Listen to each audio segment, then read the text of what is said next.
I remember the first time I experienced that feeling of burnout, driving to work my usual shift at UPS. It came over me like a dark cloud I couldn't ignore, accompanied by a heavy weight sitting on my chest. From the outside looking in, my life should have been perfect. I married the love of my life less than a year ago. We were still young, only in our late 20s, and shared the dream of having kids and starting a family. But the problems lied where everyone else could not see. They weren't between Ashley and I, but deeper into our family. We were both born and raised in the Colorado Springs area, where during this time, we still lived. Although we didn't meet until our senior year of high school, our families had both been in Colorado for a few generations. We were locals, in every sense of the term. So yes, part of this was wanting to live and exist somewhere new, but not simply for the change of scenery. Our families were a bit unlevel to say the least, where almost every interaction with either side could turn toxic in the fraction of a second. We walked on eggshells around them, and did our best to distance ourselves from their negative behavior. But when you live less than 20 minutes from all of them, it becomes hard to dodge in everyday life. They would randomly show up with their drama, call and interrupt what was supposed to be an important night for us. Our wedding was a disaster, filled with drunken arguments and rumored opinions that held no weight. And don't even get me started on holiday season. At this point in my life, I couldn't remember the last time we had a peaceful Christmas. And when you mix in the struggles of everyday life, finances, and our future, well, it felt impossible to get ahead in the way that we really wanted to. My wife and I are both peaceful and mature people. Neither of us drink alcohol, neither of us enjoy gossip. The exact opposite of what the rest of our family members are. So after this burnt-out day of work, I brought home an idea, a proposition that would forever change our lives for the better. Well, at least that's what I'd hoped for. That evening, we began discussing life as a whole, what we wanted out of it, what we wanted for our future kids, and the breakdown came much easier than I expected. We knew we enjoyed the simple things in life. I grew up hunting, fishing, and spending time outdoors with my dad. Ashley, too. She had a strong connection with her mom, who taught her how to garden and take ingredients grown in soil and turn them into a dinner the whole family could enjoy. They taught us great life skills, and the craziest part of this discussion is that my father and her mother both were deceased. The two greatest people in our lives were both gone, and that struck us both in a motivational way. A way that felt like a calling to get back to our happiest memories from childhood, back to the land. Over the course of a few days, this proposal turned into something more serious enough to where we could feel the dream in our hands. The greener grass on the other side was more convincing than we thought. We had some kinks we had to work out, of course, but we not only decided we wanted a homestead in another state and raise our kids the old-fashioned way, but we started on this idea like it had been a plan all along. I started my research on where and how we could do this, and Ashley started looking at remote jobs that she could work from home. And for the next 3 months, all we did was go to work, eager to come home and work more on this escape plan. Ultimately, it would lead us to peace. Well, what we'd hoped for. Thankfully, our finances were in good enough shape to pull this off. We still owed a good amount on our home, but if we chose the right place, we could swing this move somewhat comfortably.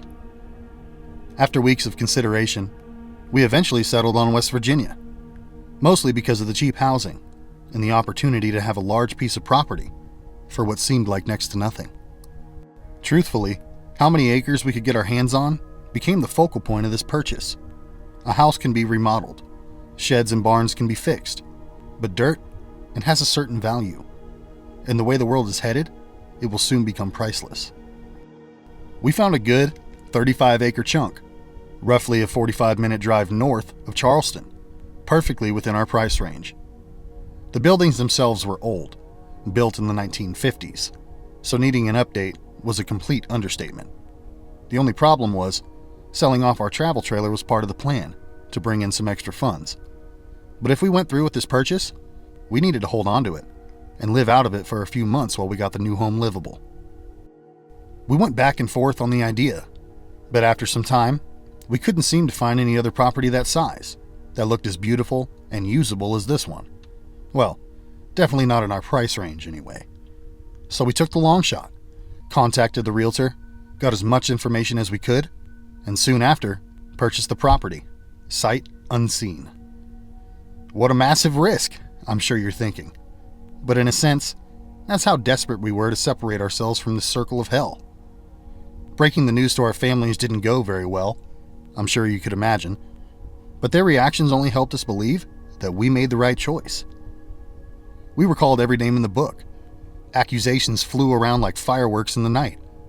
And within a few short weeks after closing the deal, we were on our way to beautiful West Virginia, ready to start the rest of our lives. We were loaded with everything we thought we needed. Our Toyota Tundra was towing our 28-foot travel trailer that we would be living and operating out of until further notice. The rest of our personal belongings were on their way in a moving truck and planned to be dropped off in storage just outside of Charleston. We were full of optimism, joy, and to be honest, a little bit of fear. We knew this was a huge deal. We were leaving behind everything we knew and betting it all on a place where the hillbillies of America thrived. No offense, of course. Our failsafe was one line. If it doesn't work out, we can always sell and move right back. So why not take the shot? I can remember crossing the state line from Kentucky into our new home state. With each passing mile, the trees grew thicker and closer together. The grass became lush, and the soil looked as rich as a coal miner's daughter. We knew we were getting the evergreen late summer bloom, but it solidified our thinking, knowing we made a wonderful decision. The driveway leading into our new property was long and winding, curving back and forth between the overgrown landscape. Our initial thoughts were all over the place, eager to lay eyes on our new home. Ashley rolled down her window, and so did I, as we made our slow and steady approach up the drive. The house, barn, and semi-rotted pole barn sat at the back of the property, making this slow creep in more suspenseful than we were ready for. But as the hood of our truck crested over the top of the hill, and the rusted metal roof began to glimmer lightly in the sun, Ashley blurted out she thought it was perfect. She's definitely more optimistic than me, and I knew she needed her own psychological reassurance. But still, even for her, that was quick at the trigger. We parked, stretched, breathed in the air, and after a few minutes, I found myself agreeing with her statement. The more my eyes glanced in all directions, I saw work that needed to be done for sure, but to my surprise, it almost looked better than the pictures from the listing. The main selling point we saw in this place was that it did need work, but the bones were good. No cracked foundations, no broken windows. The realtor stated there were no leaks, and the inspection paperwork showed the same. Both of those things reassured me that hiding a leak in West Virginia is impossible, considering the amount of rain they get. And so far, everyone's been true to their word. I made a quick call to our realtor to let him know we'd arrived, and he told me he was on his way to welcome us and drop off our new set of keys. He gave us the grand tour, the main house, the overgrown garden area out back. We made our way through the old hay barn, plated in what now looked like driftwood, where years of weather have taken its toll. We stumbled through the pole barn, where old tractor equipment and rusted tools were being taken back by Mother Nature herself. All in all, it's everything I expected it to be, but nothing a little time and elbow grease couldn't fix. It really sank in the moment he pulled away and left us standing there in our driveway, with nothing but the sound of the forest closing in around us. We were pretty isolated out here, more than either of us were used to. Our nearest neighbor was half a mile down the road at least, with nothing but thick trees and small mountain ridge in between us. That moment in life is one I'll never forget, but little did I know that it would be the start of more sinister events that would forever haunt my dreams. The first few weeks were an adjustment, going from a 2-bedroom, 2-bathroom house down to a travel trailer has its fair share of struggles. And I know what you're thinking. Why not just live in the house while you remodel? Well, part of the deal we made as a couple was to remodel immediately, at least the main house. And we already made contact with a contractor to update our electrical and plumbing. And they got started the third day we were there. So in our grand way of thinking, we just thought, why not stay out of their way? Stay in the camper for a while. And when they're done, we can finish the rest together before we move everything in. And yeah, As you suspect, it didn't go as smoothly as it could. But nonetheless, after a grueling 3 months, with cold fall nights already approaching, we got the main house interior to a point where we deemed fit. Shortly after moving in is where things started to get strange. Although we gave the home a new light, it still felt old in its core. Some smells we couldn't pinpoint. They would come and go, and they were smells that didn't make sense. Some were manure, some were oil and grease, and some were just like rotten eggs and sulfur. By the time we settled in, Ashley had started her job working from home, and I had started on the home business that we agreed upon. Over the remaining months of fall and winter, we planned to clean the rest of the property up as best we could, to start not only our little homestead, but one that brought in its own money as well. Farmers markets locations riddled the area that we lived in, and in our minds, we could already see our own booth set up there, selling fresh eggs and a variety of veggies that we could grow. We also planned to clear out some trees, make a pasture, and bring the barn back to life. Maybe a few stables, and try to offer some horse boarding as well to bring in a steady monthly income. We had a million ideas, but the main one was to do this completely on our own and not have to work for the man anymore. And at first, the plan was working out great until the night of November 20th, when I heard a loud crashing sound coming from our newly built chicken coop. I remember the night like it was yesterday. It was around 10 p.m., and heavy yet early arriving winter clouds had rolled in and suffocated our rolling hills. I threw on my jacket, my headlamp, and grabbed my revolver on the way out of the back door. I approached the chickens carefully, while they were still screaming and jumping around in fear. Right away I noticed I was missing a few, and blood was splattered across the ground, like whatever took them did so very violently. I walked the perimeter of the coop in the run, and to my surprise, I couldn't find a single place where something dug under the fence or pushed its way through. I couldn't find any tracks either, and with the top of the run not being covered, my initial thought was it must have been an owl. But the problem was, an owl could take a chicken, but only one chicken, and I was missing 4 of them. It stumped me, and it scared me so much. I didn't sleep a wink that night, and spent the rest of it sitting on the back of the porch in the cold, waiting for whatever this was to come back. When I could see the glimmer of first light through the trees, I finally went back inside, got a few hours of sleep, before heading to the hardware store to get some lumber and more chicken wire to close in the top of the run. It took me a few days, battling little sleep and stress to get it right, but once I did, I considered my problem fixed and replenished the chickens that I'd lost. Once the second week of December had rolled around, so did our first blanket of snowfall. Ashley had an extra day off of work that weekend, so we decided we'd do something that you consider fun when living the homestead life, and that's see if we could hunt a few rabbits.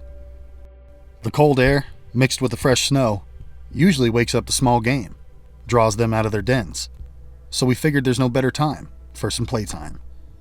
Ashley began preparing a stew broth in the morning, cutting up vegetables and grinding up spices, with hopes that in the evening, we could sit down with a hot bowl of fresh food.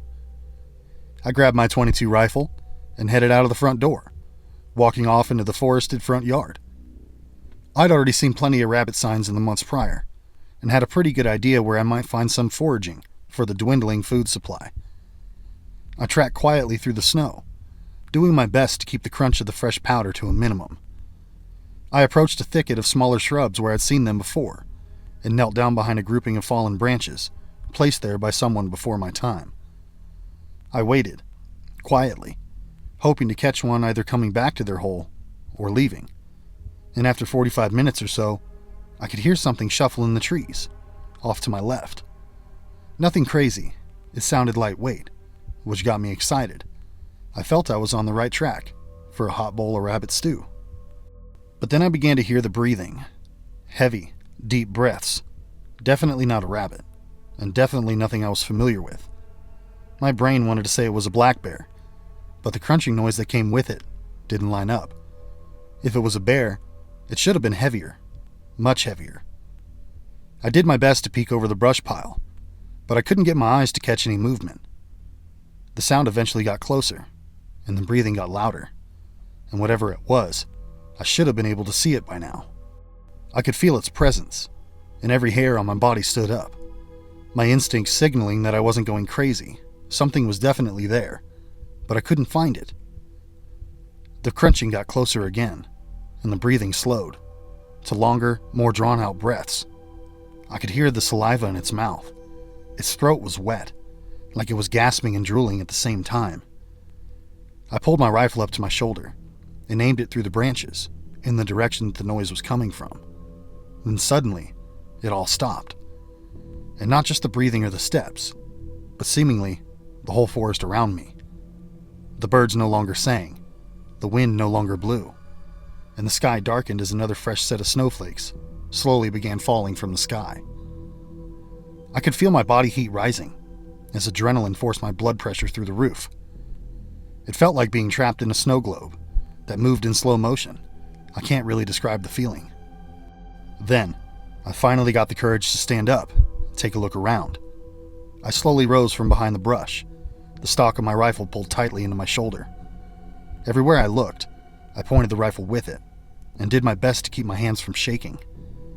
I spun in circles, looking for any sign of movement, and did so a few times before resting my rifle back down. I remember feeling cold on the back of my neck. At first I thought it was the wind, but then a few seconds later, it felt like something lightly running its fingers across my skin. My heart dropped, and I turned around as fast as possible, bringing my rifle back up in the same motion. Nothing was there, but after a few seconds, I heard one more long, wet breath, followed by the sound of something retreating back into the forest. I stood there shaking, in disbelief, confused as could be. But after a moment, I ran the shortest route possible back to the driveway and out of the gray, dark trees. I checked my watch as I was approaching the house. It told me it was 3 in the afternoon, which to me made no sense. I walked out of the front door at roughly 7:45 this morning, and to me, I'd only been out there an hour tops. I wrote it off initially, thinking the battery must have died and I didn't notice. But when I walked into the house, the clock on the wall, and my wife reassured me it was definitely 3 p.m. She asked me what took all day, why I didn't come back to the house when she called out for me, and why I didn't answer my phone. And as you could imagine, explaining to her what happened, and how I have no recollection of any of this, didn't go over so smoothly. She thought I was playing some sick game, but in all reality, I was terrified to the bone. How did 6 hours of my life just disappear in what seemed like 10 minutes? How did I not hear my phone? The volume was on, and it definitely showed multiple missed calls from her. I had no idea what was going on, and for the first time in my life, I could say that I was truly scared. We had a good bickering match for the rest of the evening, as I pleaded with her to believe me, and thankfully, we agreed on one of the things that we discussed, and that was me going to get checked out, medically, just to make sure I didn't have a stroke or something that could have forced through memory loss. That night, I sat there in the dark, stoking the fire in our wood stove, listening to the crackle. I wish I could say I was deep in thought, but the truth was, I didn't feel much of anything at all. I felt empty and hollow. I felt hunger, but I felt like I couldn't eat. I just felt like a meat suit, staring into the dark abyss, with no purpose, no emotion. I truly hoped the doctor would find something wrong with me, so that I could at least have an explanation for this. A few days later, things calmed back down as I awaited my appointment. I felt normal again. The emptiness had come and gone, and I discussed with Ashley about canceling the visit altogether. She was nervous and agreed, a bit reluctantly, but agreed nevertheless. I know she was just worried about me, and I was too, but I knew deep down this couldn't be some medical fluke. Something was in the forest that day, and whatever it was had me pissed off. I kept things cool, and I focused on my work for the next few days, avoiding a trip out into the trees unless it was absolutely necessary. I kept a close eye while working on the barn, peeling off the rotten wood and replacing the planks with ones that were new and pressure treated. All seemed normal, but I still had this sense that something was watching me the whole time.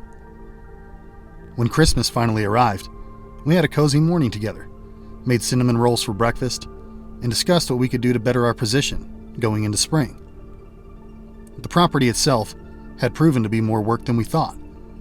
I guess we overestimated ourselves a bit, to be fair, but we're not the type to quit or slow down. If anything, when our backs are against the wall, that's when we're at our best.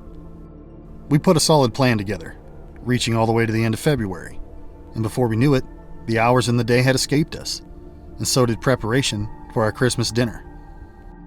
I told Ashley, why not look for a restaurant that's open in Charleston? Even though it's Christmas, there's got to be at least one place willing to work the holiday.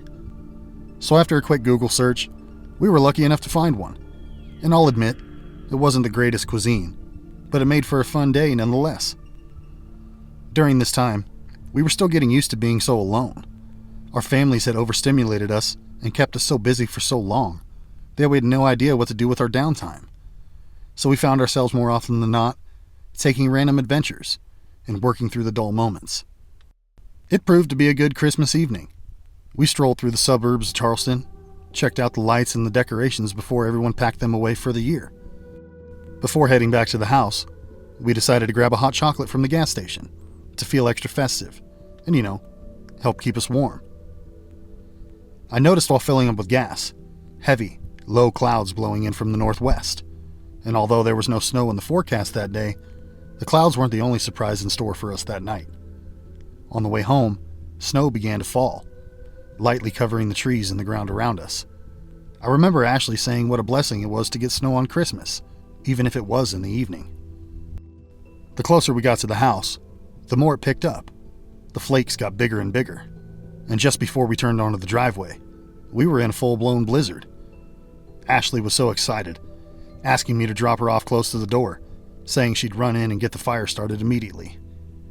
I pulled up close to the porch, watched her hop out, and make her way into the house. I spun the truck around, drove across the gravel driveway, and backed it under the carport. As soon as I turned off the truck, it sounded like I turned off the rest of the world with it. The wind that was howling made no noise. The heavy snow hitting the metal carport was completely silent. The clouds got lower, and the brunt of this cold front began sweeping onto our land. I was terrified to step out. I can't explain it, but I was overwhelmed with fear. I just knew that if I did, something bad would happen to me. I was stuck, in my head, and in real life. I knew Ashley was inside waiting on me, and I just knew that if I unlocked my door, something bad was going to happen. I pulled out my phone, and I tried to call Ashley, but the call wouldn't go through. I had signal. It was weak, but it was there. So I just couldn't understand the situation. And out of instinct, my head turned into a swivel, scanning all around the truck to see if anything was out there. I didn't see anything, but I still couldn't hear anything either. And I was almost borderline panicking, but I knew I had to do something. So I manned up, unlocked my door, grabbed my revolver from the center console, and jumped out. When my feet hit the ground, I felt something squish under my left boot. I stopped, lifted my foot, and slowly looked down. I was standing on the carcass of a dead rabbit that had its eyes removed from its skull, with nothing but bloody and black holes in their place. Suddenly, the sound of the howling wind came back, and I felt the bitter cold snow blowing across my body. I yanked my revolver from its holster, pulling the hammer back, ready to fire off a shot at anything trying to mess with me. I ran around to the rear of the truck, looking for evidence of anything, and I couldn't see anything at first.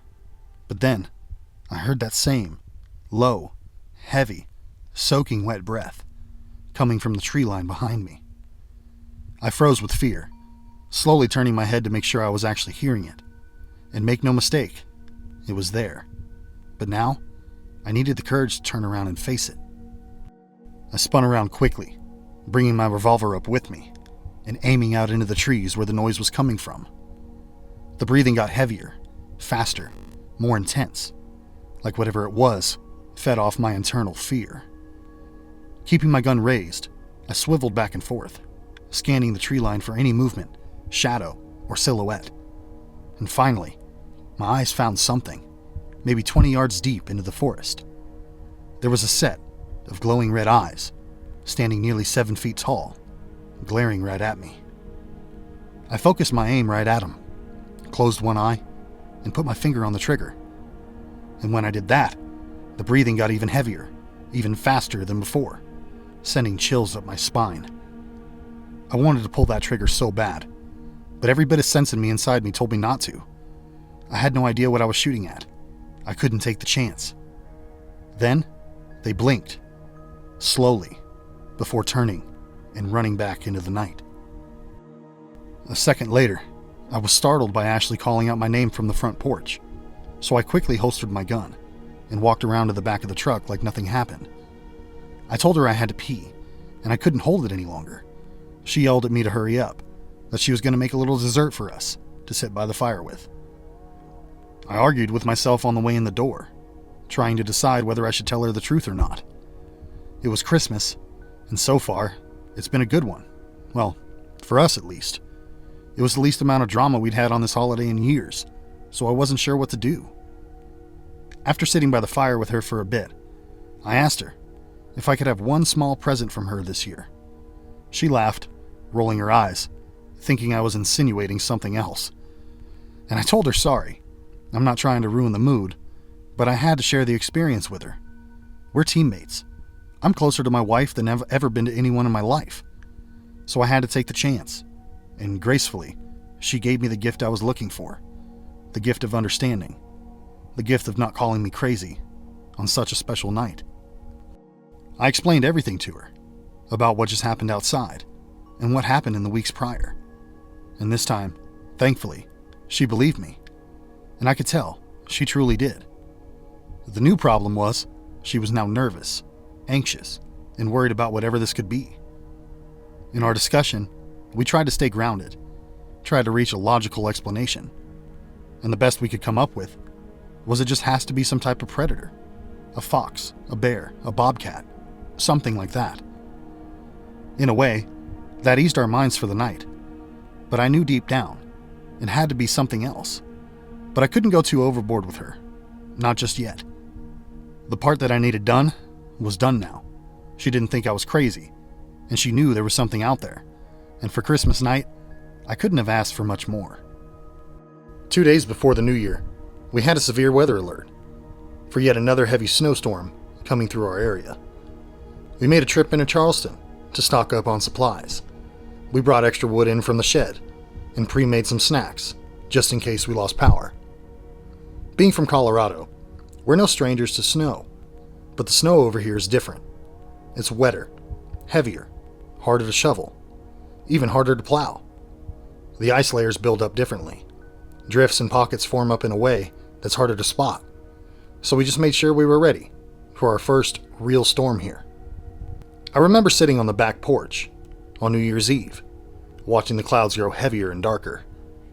It was 4 p.m. I had a hot coffee in my hand, and Ashley was inside, preparing our favorite snowstorm meal, Philly cheesesteaks. It's a bit of a tradition for us.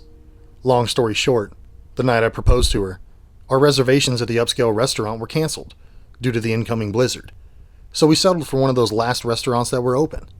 We feasted on cheesesteaks. Oh, and of course, she said yes. I was getting ready to head back inside and refill my coffee when I heard something crashing through the trees out behind the garden.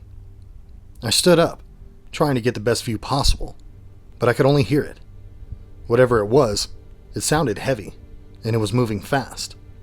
It was running back and forth, pacing at full speed.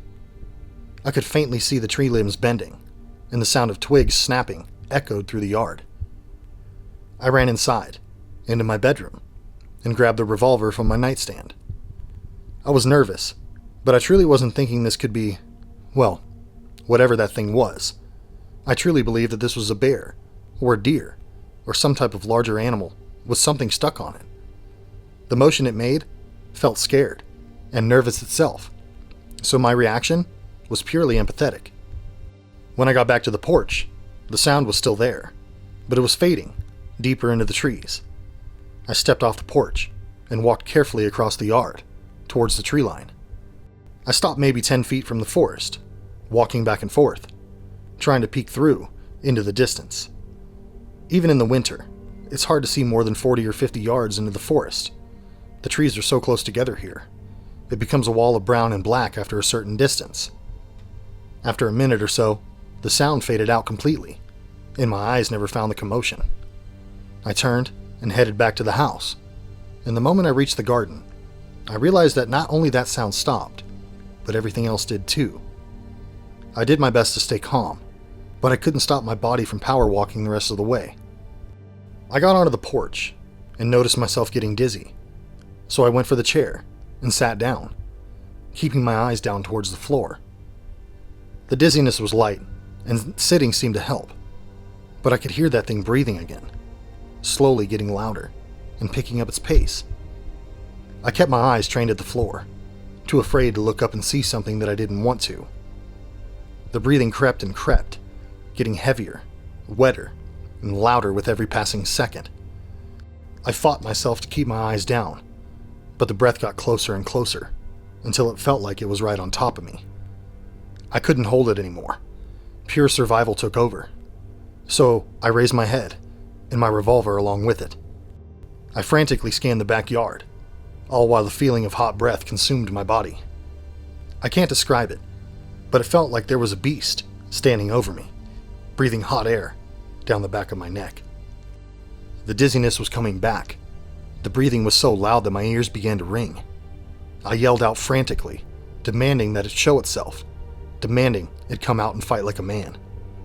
And that's when everything stopped, just like that. I felt the cold breeze on my skin again. I could hear distant birds in the trees, and as I was standing there, revolver pointed out into the backyard, I heard Ashley step out and ask what was going on. I froze. I holstered the gun, turned around slowly, knowing there was no way this could look good. She was confused and scared, and I don't blame her. I know I looked crazy in that moment, but there was no hiding what happened, so I took the honest route and did my best to explain my opinion. After this, we were beyond the bear or the fox theory.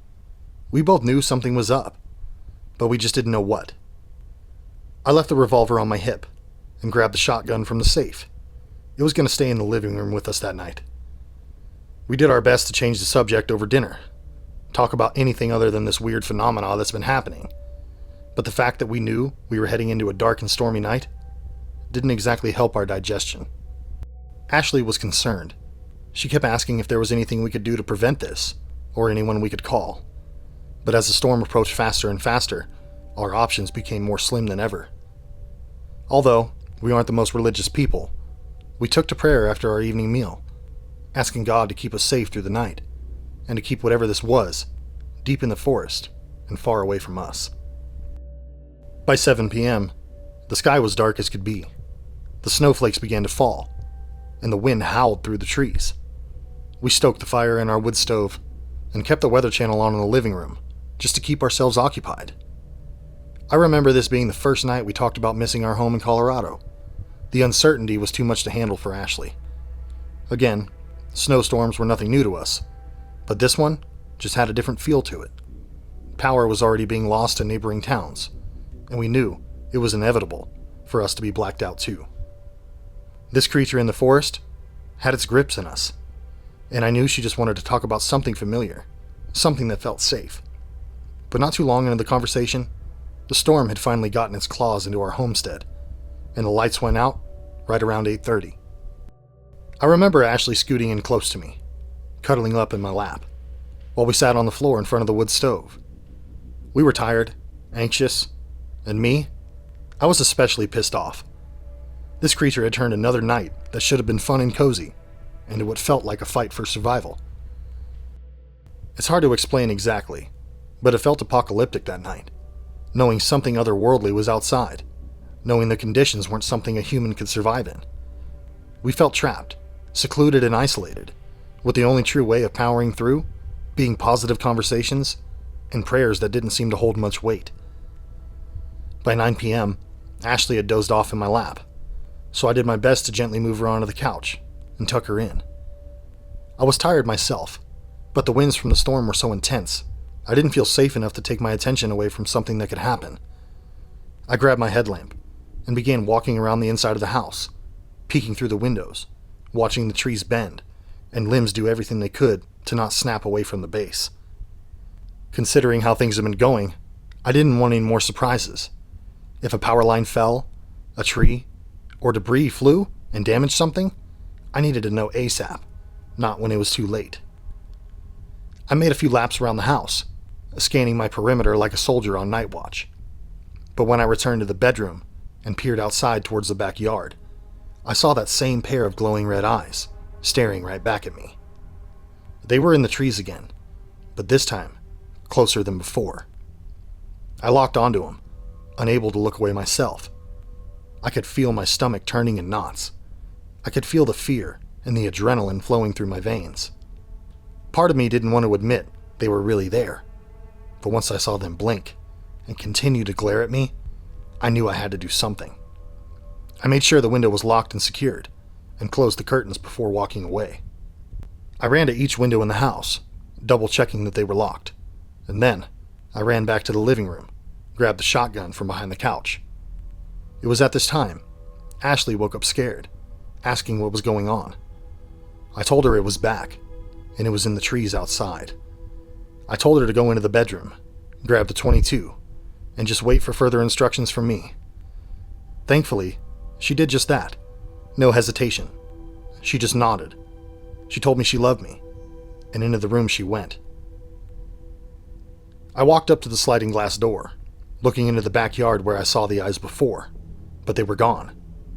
I ran from window to window, trying to relocate the devilish eyes in the blowing snow. Finally, out of the front window, I was able to track them down again, but this time was different. They weren't just glaring at me. It was moving, through the trees, closer and closer to my front yard. It was tall, maybe 7 or 8 feet at least, and slowly approaching the carport, where I encountered it before. I stepped out onto the front porch, in the blowing snow, and crouched down behind the railing, with my shotgun at the ready. I didn't really have a plan in the moment, but I knew I couldn't allow this to go on anymore, so I poked the barrel of the 12 gauge through the rungs of the railing and focused my aim towards the eyes. It knew what I was doing. I could feel it. Whatever this thing was, it was smart. It changed its approach and closed in tightly around our vehicles in the carport, using them as cover. This thing had to crouch a little bit to fit under the carport without hitting its head, and the uncertainty of the situation had my hands shaking so bad I wasn't sure I could face whatever this was. I took a deep breath and did my best to calm myself down. I pretended I was hunting with my dad again, taking my first shot at a deer. My hands were shaking then too, so I tried to seize the moment, just like I did when I was a kid. Its red eyes locked onto me, slowly inching its way past the truck and out into the open beyond the carport. This was the first time I truly got a good look at this creature, and it absolutely horrified me. It was tall and starved looking. Its skin stretched tight onto its bones, pale, white as snow. Long strands of stringy fur grew out of its bent arms and legs. It definitely wasn't human, or anything of this world. It looked like something straight out of a folklore tale. It had horns, and the skin on its elongated face was dripping off like rotten flesh. The claws it had grew long, like over a foot long, and its hands looked bent and broken in a way that I can't explain. It slowly took crooked steps in my direction, staring right at me, breathing heavy, drooling, like I was its food of choice. I knew the range on my shotgun wasn't the greatest, so I had to hold it together as long as I could to get a clean shot. With each step this creature took, the world became more and more silent. The snowflakes slowed down. The wind went from a howl to almost nothing, as me and this creature stared each other down in the heat of the moment. I could feel myself becoming dizzy. The grip on my gun was weakening, and my vision began to close in on itself, turning more tunnel vision with each passing second. I held on as long as I could to get this thing as close as possible without myself passing out. When it was maybe 30 yards out, I decided that was close enough, and I let the first shot ring out. I aimed center mass, right at the chest, and it let out the most horrifying scream I've ever heard in my life. It was high-pitched, wet, and demonic all at once. I pumped the gun, loaded another shell, and shot another round in its direction, but this one missed. Finally, I pumped it once more, loaded my last shell, and it had turned and was running back towards the trees. It moved so fast, but I did my best to track it through the snow and shoot in the path that it was running. I squeezed the trigger, heard another demonic scream, but I also hit the front of my truck in the process. I could hear the headlight blow apart, glass shards hitting the ground, and this creature retreated back into the trees. My vision came back, the sound of the storm returned, and the ice-cold wind was settling into my bones. I laid there on the porch for a second, breathing a sigh of relief, because I knew at this point it wasn't coming back. Well, at least not that night anyways. I got up and ran inside to check on Ashley. She was right where I told her to be, hunkered down in the bedroom, gripping the rifle. I told her I saw it. I told her I shot it. And I told her, for at least that night, it should all be over. I can still remember her crying when I described what I saw to her, and I can remember being upset with myself for shooting my own truck. But in the moment, I acted on instinct, and ultimately, I was happy with how this terrible situation went. We didn't sleep the rest of that night. We just huddled by the wood stove, not saying much, listening to the fire crackle within. We didn't sleep the next night either, maybe an hour at best, not until the storm was done blowing through. For the days, weeks, and even months to come, we kept a close eye on the woods that surround our homestead, and heavily discussed our return to Colorado. But in the end, we stayed, and we're still here to this day, 5 years later. The research we did in the months after helped, but at the same time it didn't. The closest thing I could find online to describe what I saw that night would be a Wendigo, but it doesn't quite match. But I do know one thing for sure. Whether it's a Wendigo, Skinwalker, or the devil himself, I will always defend the ones that I love with my life. We've since welcomed 2 beautiful babies into the world, and are learning to grow together here on our little slice of paradise. But no matter the distance between that night and my current days, I can never be too careful when it comes to the forest. I never let my kids explore too far without me being there, because I know, if that thing ever comes back, it'll be back with its own vengeance. And if it does, I'll be ready for it.